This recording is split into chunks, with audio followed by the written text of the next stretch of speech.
é a união de duas ou mais peças de vidro em uma só, utilizando alta temperatura. Então, nesse caso aqui, por exemplo, eu pego aqui uma placa de vidro qualquer, faço, cortando ela ou não, pigmentando ou não, isso a gente vai discutir um pouco mais para frente. Eu pego essa placa, trabalho ela, levo para um forno especial de alta temperatura, especial que eu falo é próprio para esse tipo de trabalho, eleva a temperatura e aí acontece a fusão, seja vidro no vidro ou vidro com pigmento. Então, basicamente, em poucas palavras, fusão é a união de duas ou mais peças de vidro utilizando alta temperatura, com o objetivo de fazer com que essas duas peças se tornem uma só. E acho que é legal você falar também que não é o fusing. Por exemplo, se você tiver uma placa só de vidro e você pigmenta ela, a gente pode considerar que é uma fusão? Não, no caso aí, se eu tenho uma peça de vidro, vamos supor que eu tenho aqui essa placa aqui, eu quero fazer um quadro com ela. E eu pigmentar, que a gente fala aqui, na linguagem comum, é pintar. Ou seja, fazer um desenho e pintar conforme o desejo do artesão.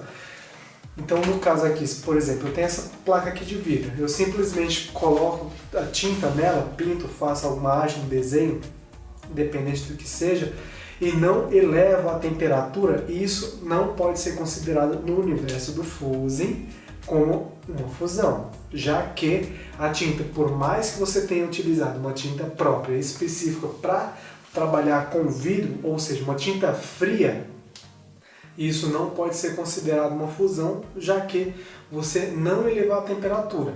No caso só de pigmentar a peça e não colocar outra peça de vidro junto, você não vitrificou aquela tinta, ou seja, a tinta não se transformou em vidro através de alta temperatura. Dessa forma, não pode ser considerada uma fusão. Mas se você pintou o vidro e pintou o pedaço de vidro, uma placa só, e levou para o forno, é considerado uma fusão? Uma placa só, é considerada fusão, já que a tinta vitrificou. Então a tinta, ela se transformou em vidro na própria placa de vidro.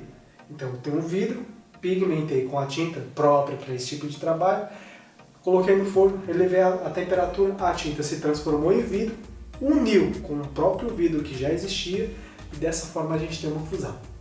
Então nada mais é do que né, a fusão é você, né, como você disse, levar uma placa de vidro, uma ou mais placas, num forno especial e colocar ele numa alta temperatura. A temperatura é um pouco quente.